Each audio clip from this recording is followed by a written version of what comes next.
Lakshmi Srinivas kitchen స్వాగతం అండి. ఇప్పుడు నేను మా ఇంటి ఆవకాయ పచ్చడి ఎలా చేయాలో చూపిస్తాను, చూడండి. నిన్న విజయవాడ వెళ్ళాము. మా ఆడపడుచు గారి ఇంటికి. వాళ్ళ ఇంట్లో పెద్ద మామిడి చెట్టు ఉంది. ప్రతి సంవత్సరం కాయలు ఇస్తుంది తను. మేము పళ్ళు ఎక్కువ ఇస్తుంది, పచ్చడి మాత్రం ఈసారి వేస్తున్నానండి. నేను 20 కాయలు తెచ్చుకున్నాను అక్కడి నుంచి. మా ఆడపడుచు కష్టపడి పాపం కోసి ఇచ్చింది. ఈ కాయలు ఇప్పుడు పచ్చడి చేశానండి. ఎలా చేస్తానో చూడండి. చాలా సంవత్సరాలు నేను పచ్చడి వేసి, మళ్ళీ ఇప్పుడు చేస్తున్నాను మీకోసం. ముందుగా నూనె వేసుకుందాం. ఇందులో ఇది పప్పు నూనె అండి. ఆవకాయ పచ్చడికి పప్పు నూనె అయితేనే బాగుంటుంది, పల్లి నూనె అయినా బాగుంటుందండి.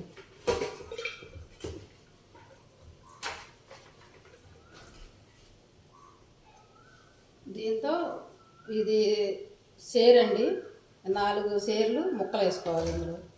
ఈ సేరు గిన్నె మా అమ్మాయిదండో, నాది కాదు. మా అమ్మాయి ఇది తీసుకురమ్మ కొలతకి కావాలంటే తెచ్చిపెట్టింది, తను కొనుక్కుంది ఇవి.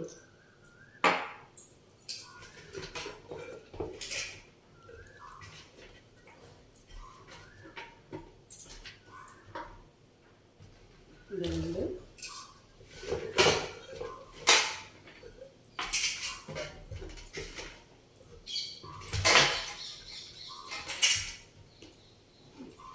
3 ముక్కలు అయినాయండి, 3 సేర్లు అయింది. కొంచెం ఉన్నాయి, వేసేద్దాం. ఈ నూనెలో ముందు ముక్కలన్నీ ఇలాగా కలుపుకోవాలండి. అసలు మామూలుగా అయితే ఎక్కువ కాయలు పెట్టుకుంటాం కనుక ఇందులో ముక్కలు నూనెలో మళ్ళీ కారం అన్నీ కలిపిన వాటిలో వేసి ఇలా ఇలా అని జాడీలో పెట్టేవాళ్ళం. మనకి కొంచెం కొంచెం అయిపోయినాయి కనుక నూనెలోనే ఈ ముక్కలన్నీ వేసేసాను అన్నమాట. ఇప్పుడు ఇలా అయినా వేసుకోవచ్చు, కొంచెమే కదండి పెట్టుకున్నది. ఆ 20 కాయల్లో ఒక అర డజన్ కాయలు పెట్టుకుంటున్నానండి. మిగతా నేను కూడా ఫ్రిడ్జ్లో పెట్టుకోవడానికి కొన్ని మాగాయ పచ్చడికి వేసాను.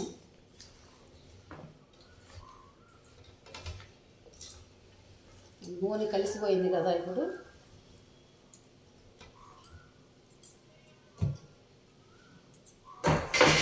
దీంతో 3 అయినాయి కదండి. ఇది 200 గ్రాములది.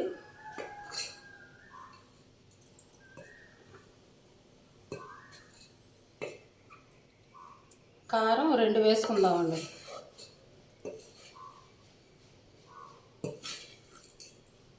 రెండు కారం వేసుకుందాం.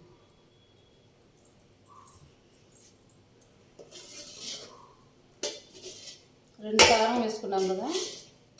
1 ఆవపిండి,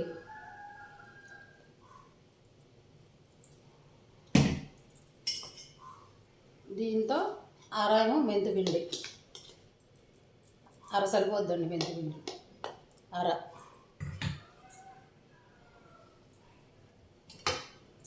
ఉప్పు,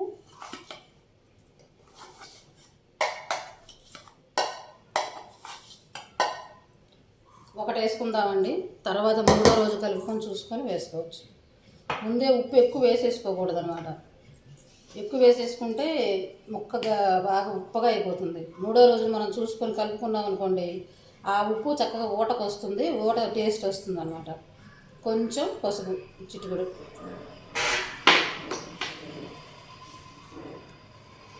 మొత్తం కలుపుకోవాలి.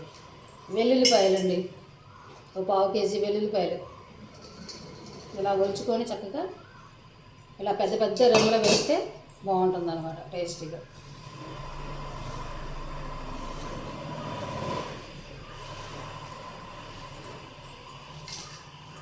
చాలా చాలా టేస్టీగా ఉంటుందండి ఆవకాయ పచ్చడి.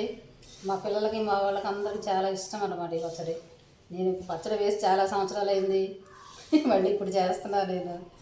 ఎప్పుడు మా అమ్మాయి కానీ మా ఆడపడుచు కానీ ఎవరో ఒకరు ఇస్తూ ఉంటారు, నేను చేయలేనని. అవే తింటూ ఉంటాం. ఈసారి మాత్రం మీకోసం ట్రై చేస్తున్నా.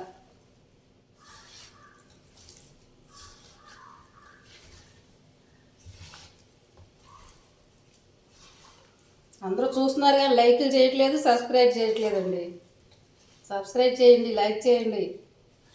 మీ ప్రోత్సాహం ఉంటే నాకు ఉత్సాహం కలుగుతుంది కదా చేయాలని. మా వాళ్ళు అయితే తిడుతున్నారు కూడా, ఎందుకు నువ్వు అలా అసలే ఒంట్లో బాగోదు, ఎందుకు చేస్తున్నావు ఇవన్నీ కేకలేస్తున్నారు నన్ను. నేనే ఊసిపోక ఓపిక తెచ్చుకొని మరీ చేస్తున్నారు అనమాట. ఏదో మీతో నాకు మంచి మాటలు చెబుదాము అని.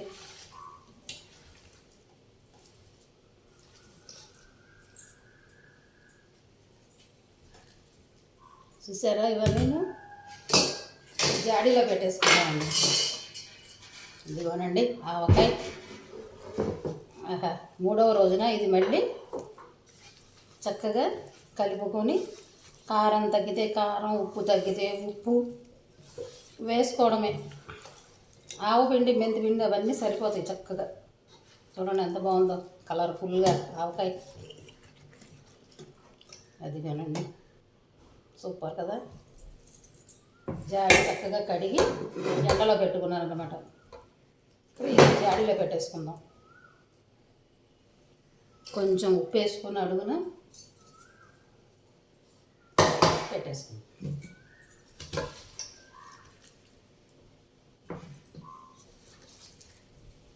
పచ్చళ్ళు చక్కగా జాడీల్లో పెట్టుకోవాలండి. మన పెద్దవాళ్ళు ఎందుకని పెట్టేవాళ్ళు జాడీల్లో?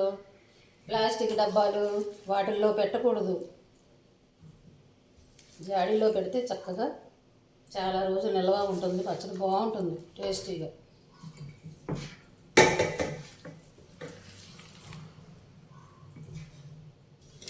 చూసారా ఎంత కలర్ఫుల్గా ఉందో పచ్చడి. ఆహా, మంచి సువాసన వస్తుంది.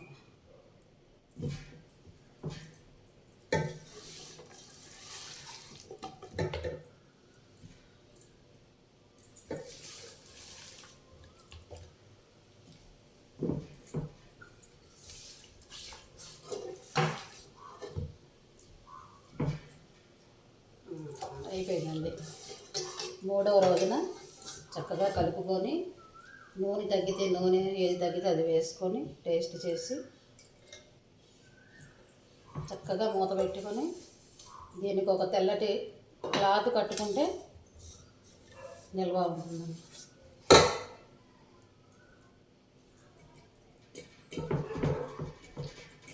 మూడో రోజు మాత్రం కంపల్సరీ కలుపుకోవాలండి, లేకపోతే పచ్చడి పాడైపోతుంది.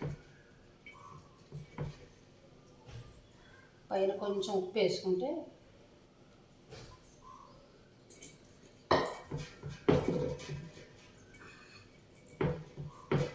అయిపోయిందండి.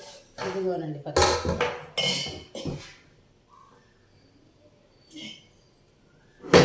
అంతే, మూత పెట్టేసుకొని ఒక తెల్లని క్లాత్ కట్టుకుంటే సూపర్ పచ్చడి. Thank you. నమస్తే.